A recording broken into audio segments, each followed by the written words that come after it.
Mas e essas grandes queimadas que mostramos e que foram e que estão sendo sentidas por quem mora na cidade, principalmente quem vive próximo a esses locais? Será que esses incêndios já foram apagados totalmente ou não? Sobre esse assunto, eu vou conversar com o nosso repórter Matheus Maurício.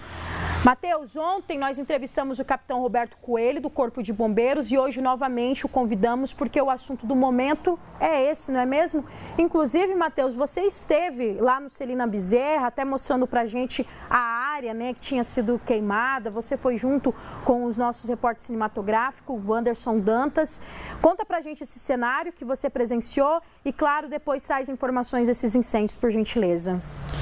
Exatamente, viu, Mara? Esse é o assunto do momento e olha, respondendo a pergunta do Celina Bezerra, ontem à tarde a gente foi por lá e a gente viu que a situação estava bem complicada lá, viu? Uma área bem grande de um pasto que tem lá perto do residencial estava todo queimado. Quando a gente chegou lá, o incêndio já estava controlado, só que a situação fica bem complicada para quem mora na região, né, Mara? E falando um pouquinho ainda sobre esse assunto, a gente sabe que a situação aqui na cidade está complicada, como você falou, a fumaça encobriu a cidade durante a manhã. E para falar um pouquinho sobre esse assunto, a gente fala agora com o capitão. Capitão, a primeira pergunta que a gente tem para o senhor é sobre esses incêndios no Celina Bezerra e também ali próximo ao Lúcia Maggi. Já foram controlados? Bom dia, seja bem-vindo ao Mitão. Bom dia a todos. Esse foco que nós combatemos ontem no Celina Bezerra, ele permaneceu ali por 5 horas, o combate. Ali por volta das 17h30 as guarnições retornaram e conseguiu segurar o fogo e não tem mais nenhuma frente ativa naquele local. Aqui no anel viário foi um pouco mais concentrado, né? Foi um fogo muito grande, inclusive levantou uma fumaça muito escura, porque tinha muito entulho naquela região ali.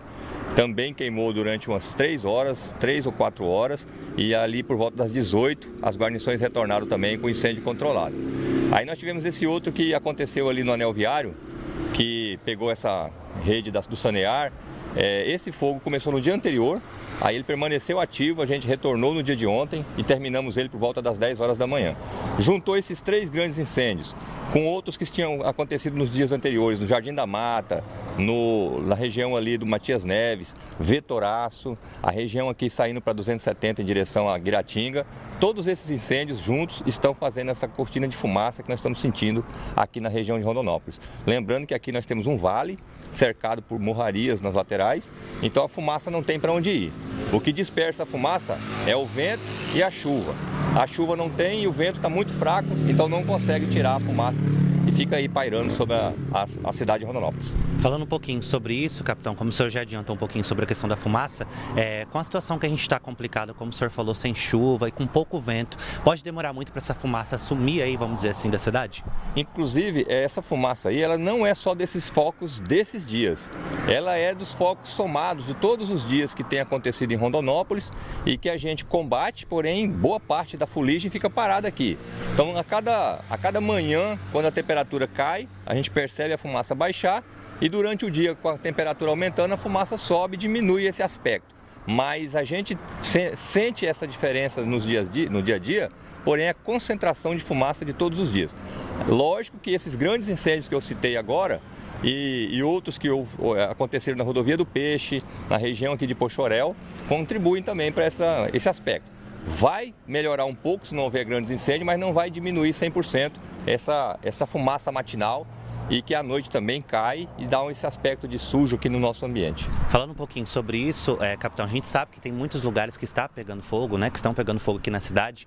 Nesse combate que o CBM vem fazendo nos últimos dias, a gente tem algum levantamento, algum dado de quantos focos já teve aqui na cidade? Olha, em relação ao ano passado, agosto, por exemplo, nós tivemos no ano passado 104 combates efetivos dentro do município. Esse ano nós já tivemos 144, então nós tivemos um aumento de praticamente 40% no número de combate. Mas nós sabemos que muitos dos focos têm acontecido e não têm recebido o combate. Até porque nós temos a resposta, né? A gente atende a primeira solicitação, atende uma segunda, uma terceira, fica em espera, para quando a gente conseguir concluir uma aqui e retornar para outra. Ontem, por exemplo, alguns focos na cidade ficaram sem cobertura, então a gente sabe que é muito mais do que isso, né? Mas do combate do ano passado para esse ano já teve um aumento significativo de 40%. E lembrando que nós estamos entrando em setembro e historicamente setembro é o mês que mais queima. Então tudo aquilo que a gente viu em agosto, julho e junho Em setembro é muito mais perceptível, a temperatura é muito mais alta, o material vegetal está muito ressecado, a gente ainda tem um vento no final da tarde e temos ainda aquelas pessoas que continuam com aquele, não sei se é má fé, se é descuido, de utilizar fogo para fazer limpeza. Evitem fogo em vegetação, não se controla nesse período do ano, é muito perigoso. Comandante, capitão, vou pedir licencinha para o senhor rapidinho, que a Mara tem uma pergunta para fazer para a gente. Pode fazer, Mara? Bom, Matheus não é daqui, mas provavelmente ele vai conhecer. Nós temos a aldeia Tadarimana, que é uma preocupação, é um trabalho que o Corpo de Bombeiros já vem realizando. Por gentileza, pergunta para o capitão como é que está a questão de monitoramento, de prevenção naquela área, já que há também uma preocupação naquela região. Matheus? Pode deixar. Comandante, capitão, a Mara está perguntando para a gente sobre a questão da aldeia Tadarimana, né? Como que está a prevenção ali naquela região, que pode ser muito afetada também com esses incêndios? Bem lembrado, acabei de retornar da aldeia, estive lá agora de manhã. Nós do Corpo de Bombeiros, juntamente com a Secretaria de Meio Ambiente, o secretário Fabrício, e a Secretaria de Agricultura, com o secretário Ramon, nós estamos fazendo um trabalho nesse momento no interior da aldeia. É aquele serviço que a gente sempre tem feito de alargar as estradas, de limpar os aceiros em torno das aldeias, para poder diminuir o risco de um fogo sair de algum local e adentrar outros através desses aceiros. Então a gente está fazendo essa parte física. Os nossos amigos lá na aldeia Tadarimana, os indígenas, lá, estão bastante colaborativos. Veja que até agora, com todos esses focos aqui na nossa região, lá dentro da aldeia não teve nenhum foco ainda. Mas a gente sabe que a cada dia o fogo fica mais fácil de acontecer ali. Então a gente agora pede, né, para que ninguém que faça ali percurso pelos rios Juruígue, Vermelho, Tadarimana, não façam fogo do lado da reserva. Qualquer faísca ali pode ser muito perigoso. Mas os indígenas estão preparados para fazer o combate, nós estamos preparados para chegar junto e começar o combate junto com eles. E fisicamente a aldeia está se preparando também para resistir. Não é só a aldeia Tadarimana, Parque Dom Osório aqui do lado também, nós estamos com equipes lá fazendo combate num fogo que está na região.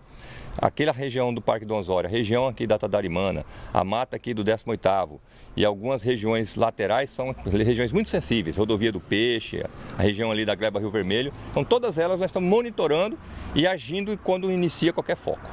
Capitão, agradeço a presença do senhor aqui no MT1 e é claro, né, Mara, que a gente também tem que ter aquele fator, cada um que está na cidade, que é a questão de prevenção, saber que a gente está numa época muito seca, que não há ainda previsão de chuva para esses dias e não colocar fogo nesses terrenos, né? Eu volto com você. Exatamente.